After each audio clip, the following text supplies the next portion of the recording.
বহুদিন ধরেই ক্যান্সারের চিকিৎসা করছিলেন শিল্পী। প্রস্টেট ক্যান্সার হয়েছিল তার।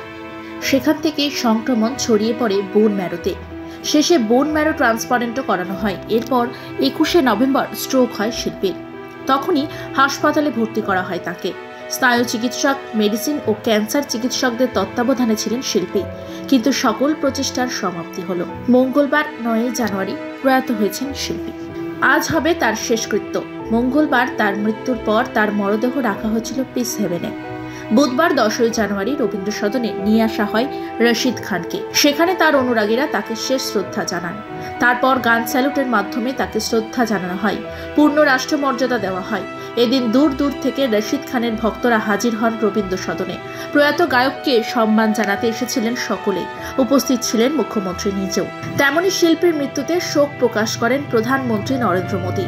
তাছাড়া রশিদ খানের সকল সহকর্মী থেকে ভক্তরা শ্রদ্ধা জানান তাকে। আজ 10 জানুয়ারি তাকে বিদায় জানালো সকলেই। তার পীর বাড়ির উপস্থিতিতে শেষকৃত্য সম্পন্ন হয় আজ। জানা গিয়েছে এমনটাই। শিল্পীর প্রয়াণে শোকের ছায়া বিনোদন জগতে। শিল্পীর কখনো মৃত্যু নেই। তিনি তার গানের মধ্যে দিয়ে বেঁচে থাকবেন আমাদের মধ্যে।